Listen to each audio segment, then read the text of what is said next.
intestino delgado, hemos visto que se divide en dos porciones, una porción fija, el duodeno, otra porción móvil, el yeyuno ilíaco. Y se mueve bastante porque tiene una reflexión del peritoneo que le permite justamente tener esa movilidad. En el caso del duodeno, no hemos visto meso, ¿verdad? No hay mesoduodeno, por ejemplo, pero sí hay mesenterio. Y es justamente esta reflexión que va desde la pared abdominal hasta el intestino delgado. Habíamos indicado que tiene un vértice, que es la que se está fijando en la pared abdominal, que tiene una base, o bien borde, que también se llama raíz, y este otro, el borde adherente, que termina a nivel del intestino delgado, en este caso el yeyuno ilíaco.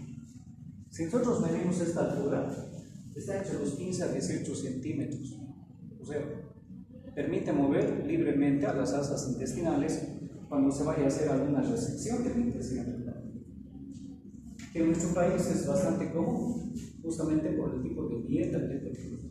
Y además tenemos una patología predominante en nuestro medio, que es el Chagas, y el Chagas justamente afecta al tubo digestivo.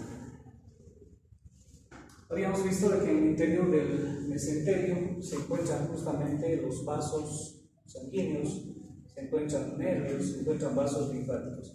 Dentro de los vasos sanguíneos, la arteria que predomina en el mesenterio es justamente la arteria mesentérica superior, pero solamente una parte, porque luego esta arteria mesentérica superior se va a dividir en varias ramas, y una de las ramas son justamente estas, las arterias yeyuno-iliares. ¿Sí? Arterias yeyuno-iliares. Pero estas arterias yeyuno-iliares no van a llegar directamente al intestino. Son 15 a 16 ramas aproximadamente, de las cuales salen otras ramas a su vez, para ir formando lo que se denominan los arcos intestinales, los arcos mesentéricos. ¿Cuántos arcos se van a formar antes de llegar al intestino delgado? Tres arcos. Y del último arquito que se forma, nacen recién los ramitos para el intestino delgado. Estos vasitos se llaman vasos rectos, arterias rectas. ¿No? Entonces, tiene una fina irrigación del intestino delgado y tiene una amplia irrigación. Bueno, los nervios habíamos indicado que están constituidos por un plexo, el plexo mesentérico superior, que tiene conexión justamente con esos ganglios ciliados que habíamos manifestado el día de ayer, y el plexo ciliado, porque ya se forma un plexo para el estómago principalmente, para la primera porción del intestino delgado, el duodeno, y también de ese plexo nacen ramitas para el hígado. Pero también nacen ramas para la constitución de otros plexos, en este caso el plexo mesentérico superior. Bueno, estamos viendo justamente la forma, la dirección que tiene el mesenterio. Esta es la raíz, este es su borde adherente que va al intestino delgado, y esta es la longitud que tiene ese mesenterio. Tiene dos caras, habíamos indicado, una de las caras está mirando justamente hacia arriba, a la derecha, y otra cara está mirando hacia abajo y a la izquierda. Estamos viendo la forma de conformación justamente de la arteria mesentérica superior, las arterias iliares y las arterias yeyunales, que van a ir formando una serie de arcos, entonces, y de estos nacen a su vez otros arcos, ¿no? Para finalmente formar los vasos rectos.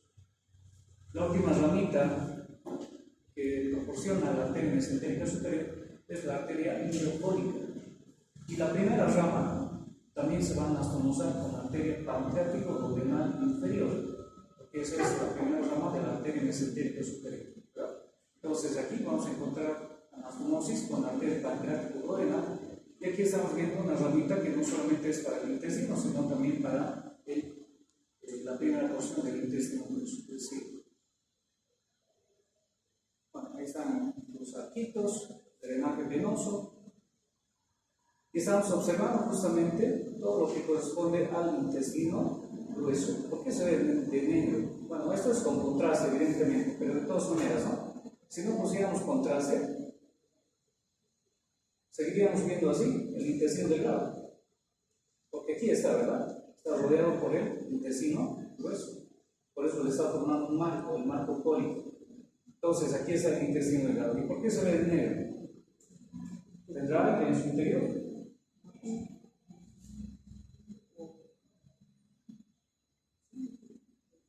No tanto, ¿no?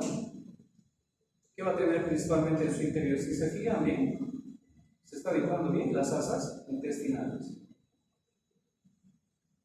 Porque tiene líquido en su interior. El intestino delgado tiene principalmente líquido en su interior. La masa es homogénea. En cambio, el intestino grueso, ya la masa es firme. La consistencia es firme del contenido. Hay presencia de aire en su interior, hay gases a nivel del intestino grueso, a diferencia del intestino delgado. Entonces, aquí siempre vamos a encontrar un contenido líquido. En cambio, aquí un contenido firme. ¿No? Evidentemente, vuelvo a repetir, esta es una radiografía con contraste. Se ve mejor el intestino grueso, porque se ha colocado el contraste justamente por el recto. ¿No? Entonces, ese contraste ha ido llegando hasta aquí.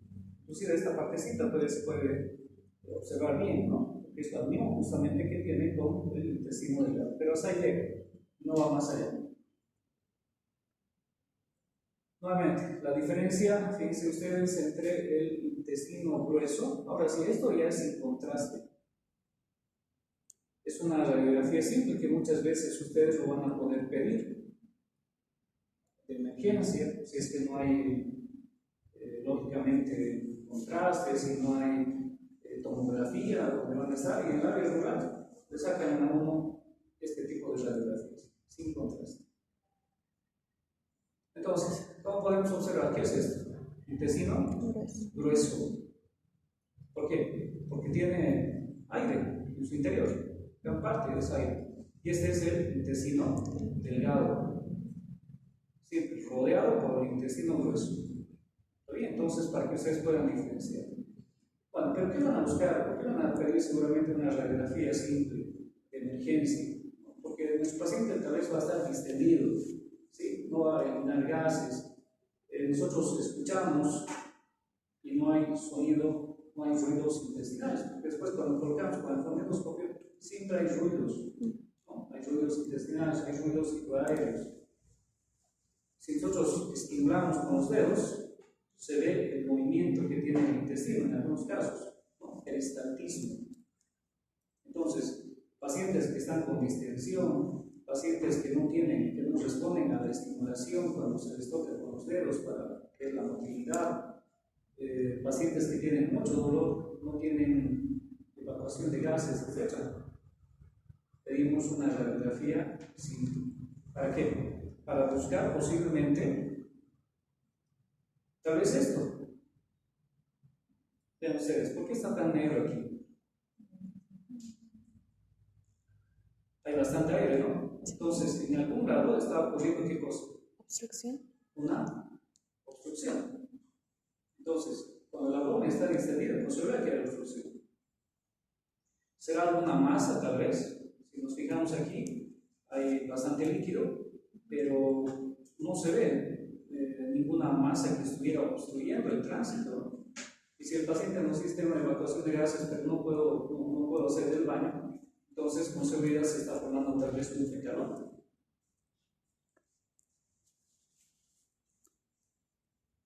Bueno. Y muchas veces esta obstrucción está aquí, en el intestino delgado. No siempre en el intestino grueso. Como es tan largo, fácilmente se puede torcer sobre sí mismo. Y dentro de su constitución anatómica habíamos indicado que es la misma que la del duodeno.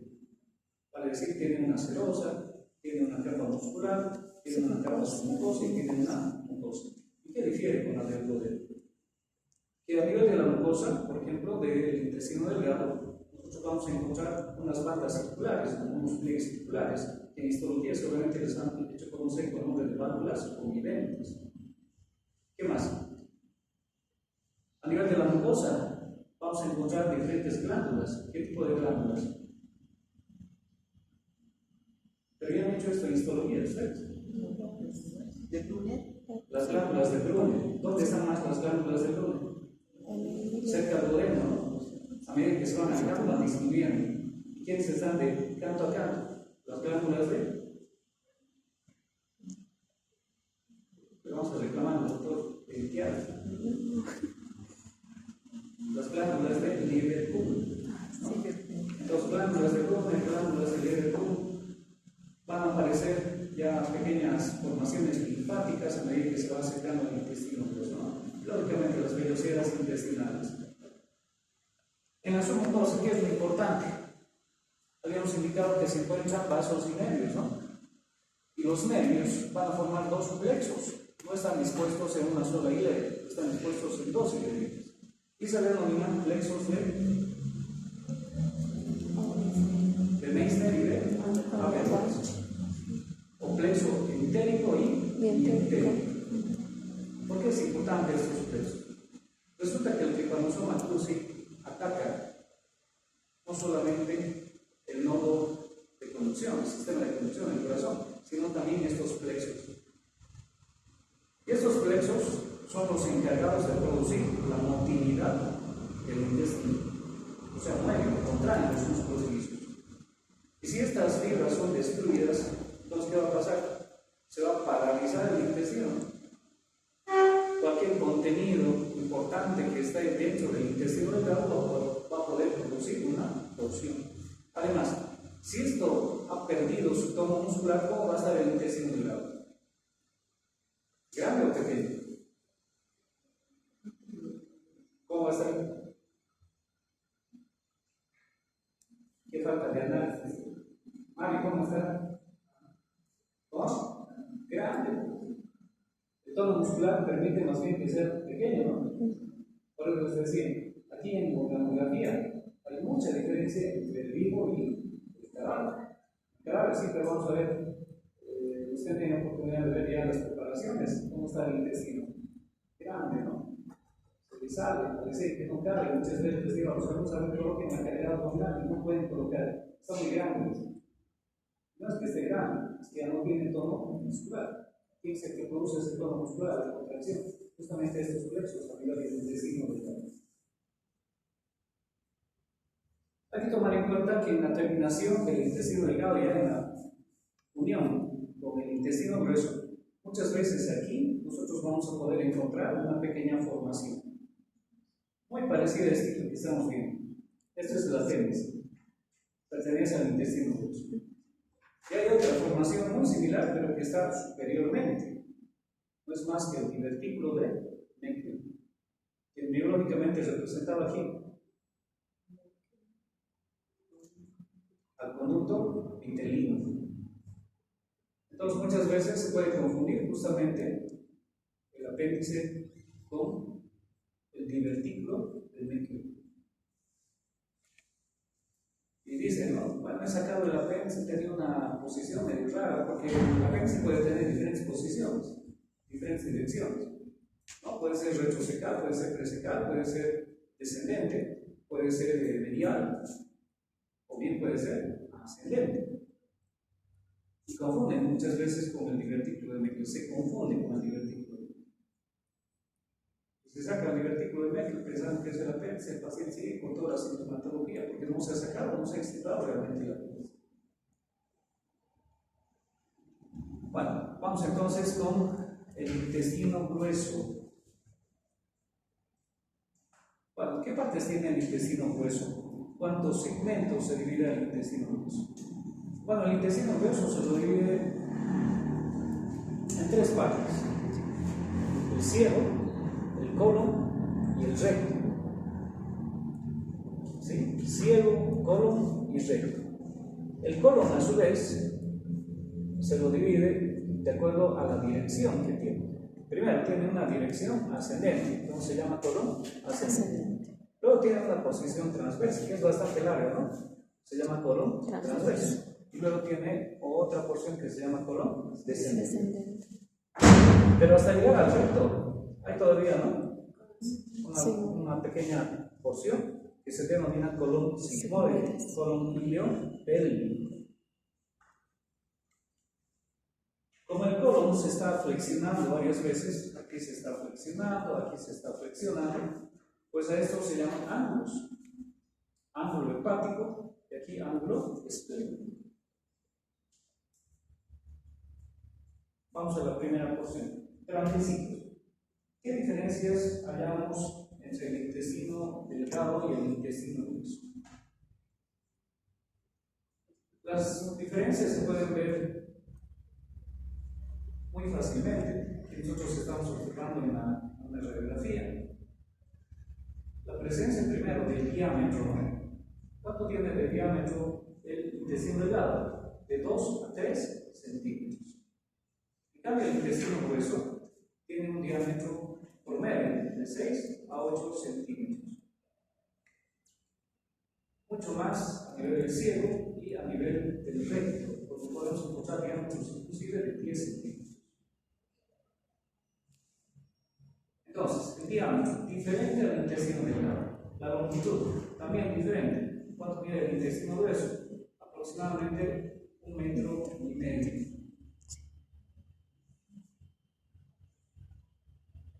¿Qué más tiene el intestino grueso que no tiene el intestino delgado? El intestino delgado tiene la superficie completamente lisa, ¿no? Podemos ver como un tubito, bastante fino. En cambio, el intestino grueso de ustedes tiene una superficie completamente irregular.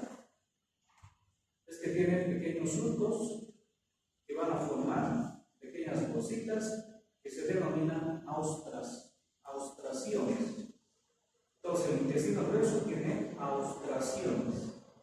¿Qué más? El intestino grueso tiene una gran cantidad de tejido adiposo,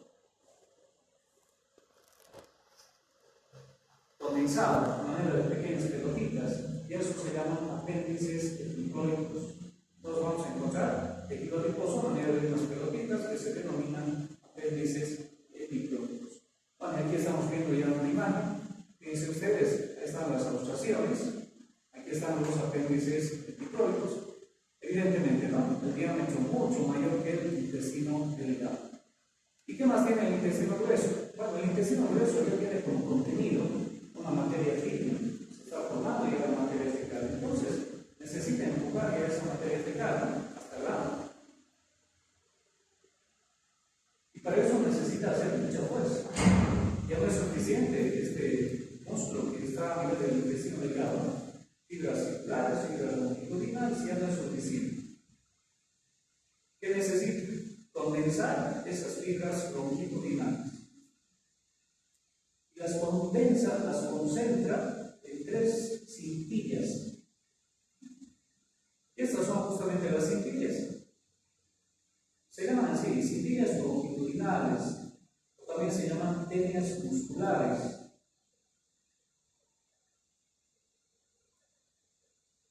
¿Cuántas son? 3. En el ciego, 3 en el colon ascendente, 3 en el colon transverso, 3 en el colon descendente, y en el colon sigmoide simplemente son 2, una anterior y posterior, y en el recto no hay ninguna tenia muscular. Esas tenias musculares, como son 3, en el ciego, colon ascendente, una es anterior y 2 son posteriores, una posteromedial y otra posterolateral. Lo más fácil para que ustedes memoricen, ¿sí? Anterior y 2 posteriores. Porque después hablar de mental, diploica, etc., se van a complicar. ¿Está bien?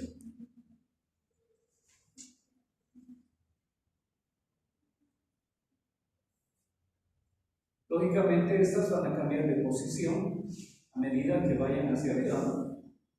La anterior se va a hacer inferior, la posterolateral se va a hacer postero superior y la posteromedial se va a hacer postero inferior. Están cambiando de posición porque lógicamente aquí se está botando nuestro intestino grueso. Y luego vuelve a su normalidad cuando están a nivel del colon descendente. Colon sigmoide ya simplemente 2, anterior y posterior. Vale.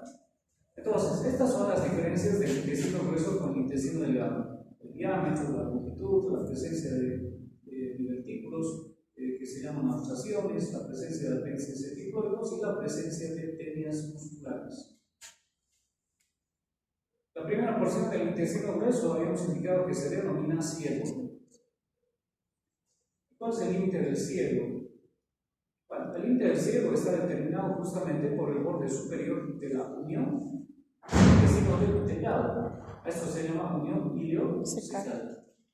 Entonces, el límite superior no es más que el límite del ciego. Inferiormente, bueno, tenemos el extremo inferior. ¿dónde se encuentra el ciego? El ciego se encuentra en la fosa ilíaca derecha. Fosa ilíaca derecha.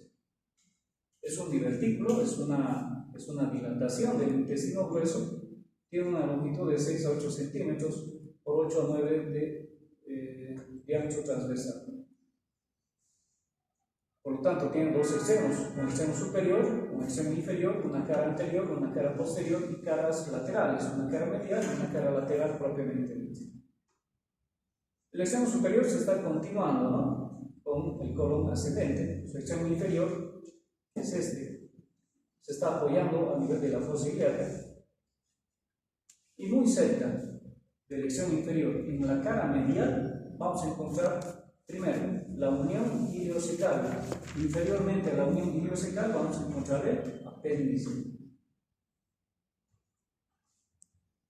El apéndice no es más que una prolongación que emerge de la cara interna próxima al extremo inferior, volvemos a repetir, del ciego.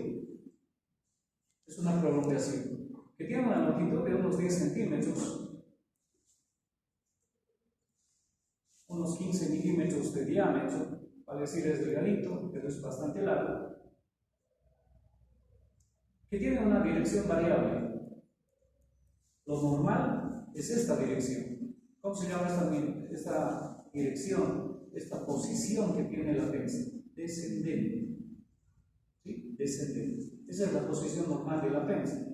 Pero puede tener, como decíamos hace un momento, diferentes formas, diferentes clases de dirección. No solamente puede ser descendente, pero esto es lo típico. Después vamos a hablar un poquito más del apéndice. Seguimos. En la cara medial decíamos que encontramos la unión iliocecal superiormente al origen del apéndice. La unión iliocecal a nivel de la mucosa del ciego se puede manifestar por la presencia de dos eminencias a manera de labios. Aquí se está formando un labio superior y aquí un labio inferior. ¿Qué es esto en realidad? Una válvula. ¿Sí? Una válvula. ¿Cómo se llama? La válvula ileocecal. ¿Qué también se llama? La válvula de los boticarios.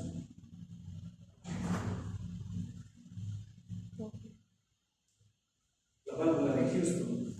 Tiene diferentes nombres, ¿no? Bueno, iliocecal porque está en la unión iliocecal. Entonces tiene dos labios, tiene dos prolongaciones, una superior y otra inferior, y tiene un frenillo. ¿Por qué se llama la válvula de los boticarios? ¿Cuáles eran los tratamientos más utilizados en épocas antiguas, donde no habían medicamentos, etc.? ¿Cuáles eran?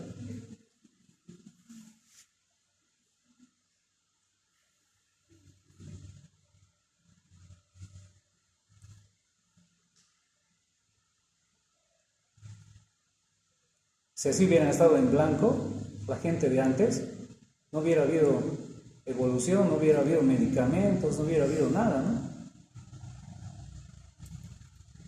Las sangrías, pues, las famosas sangrías. ¿Qué más? Y todavía su abuelita les debe decir, ¿no?, que te vamos a mandar al purgatorio, ¿no? ¿Qué hacían, pues? Les purgaban, ¿no? Les colocaban enemas para eliminar todo lo malo, ¿no? Hasta los demonios, por eso decían, por eso se conoce al infierno como purgatorio también, ¿no? Las sangrías, ¿cómo las hacían? ¿En qué ven? ¿En qué ven? ¿Qué hacen? Al año les vas a enseñar a los siguientes que vengan. ¿En qué ven? ¿No? Le vas a acompañar. María, Miguel, ¿qué ven? ¿Qué ven? Natalia. No estoy diciendo dónde te corto, dónde.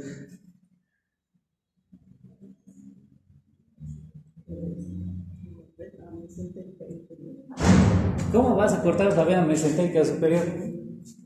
Se hacían sangrías, eso es todo un procedimiento para llegar hasta la mesentérica. ¿Qué chicos? Váyanse mejor al congreso, ¿no? Nos vemos mañana. Si por eso se llama pues vena, ¿qué se llama? ¿Qué se llama? El doctor Cachucha le encanta hablar de esta vena.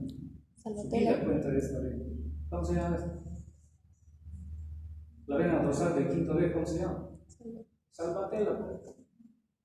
¿Por qué? Porque era típico hacer las sangrías justamente en esta vena.